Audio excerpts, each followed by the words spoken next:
Today we're going to continue with the discussion of the Silk Road, one of the most historically important trade routes in the world. Now, as you know, the Silk Road was a major trade route between Europe and Western China for about 1,500 years. It was used from about 100 BCE until about 1400 CE.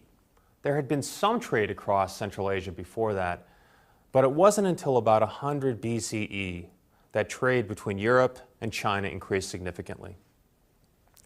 So we're going to look at how the Silk Road developed.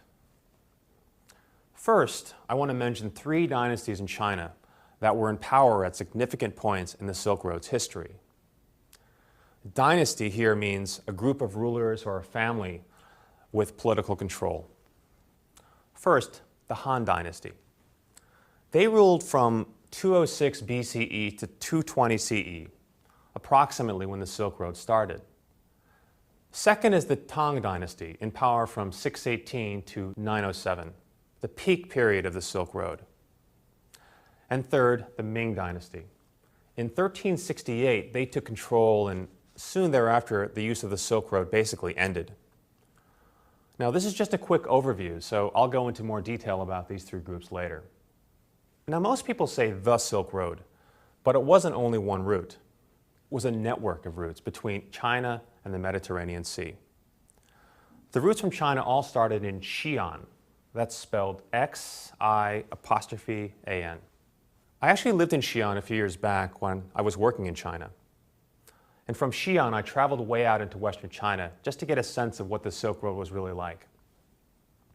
It wasn't an easy place to travel, but traders did it for many years.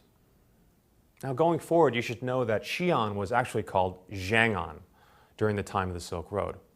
So from Zhang'an, the route went west until traders reached the Taklamakan Desert. To avoid it, some routes went south through Dunhuang, and some went north through the Gobi Desert and over into Central Asia. The routes all reconnected further west, though, and eventually they led to some big trade centers in Europe, in Rome, and what is now called Istanbul in Turkey. There are different estimates about how long the Silk Road was altogether. We're going to go with about 5,000 miles or 8,000 kilometers. So what do you think was the main reason the Silk Road developed? Well, the short answer is that people in Europe wanted goods from China, and people in China wanted goods from Europe. I'll focus now on the west end of the route in Europe, and then we'll go to the east end in China. On the west end at the Mediterranean Sea were the Romans. By about 100 BCE, the Romans had learned about luxury goods from China, silk in particular, which was very popular in Rome then. So the Romans started building roads to the east so they could get luxury goods from China. Meanwhile, from the east end in China, the Han Dynasty was in power.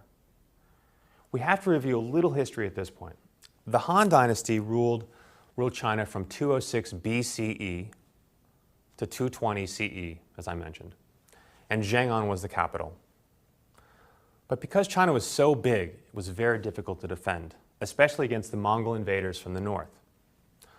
So in 138 BCE, Emperor Wudi, that's W-U-D-I, sent a group out to Western China to recruit fighters for the conflict with the Mongol invaders. The group's leader was captured, and when he returned a decade later, he told the emperor about a type of big, strong horse in Western China. The Han Dynasty decided to make a big push west to get these horses in order to make the Han army stronger. So you see, in about 100 BCE, the Romans and the Chinese were pushing east and west respectively, and thus the Silk Road developed. According to historical records, the Romans didn't go all the way to China, and the Chinese traders didn't go all the way to Europe. Instead, many of the traders were from Central Asia. The traders mostly went short distances in caravans and bought and sold goods along the way. Europe wanted silk, spices, and furs, and other goods from China.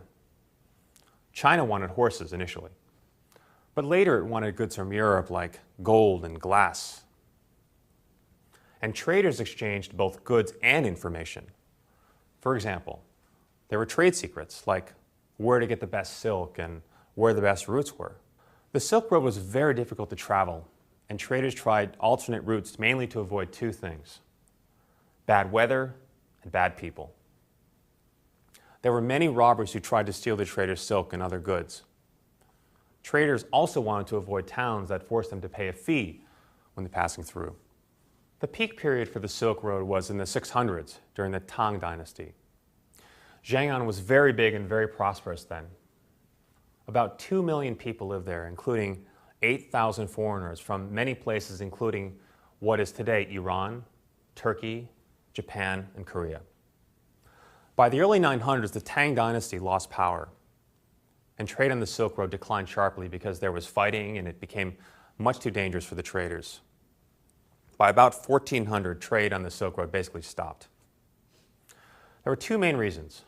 One, in 1368, the Ming Dynasty took control, and they didn't want any contact with foreigners. And two, European traders began to prefer ships, which were faster and safer than the Silk Road. So, to wrap up, the Silk Road developed because people in one part of the world wanted something from another part of the world. In recent years, people have talked about globalization as creating new Silk Roads. We'll take up this idea next time, okay?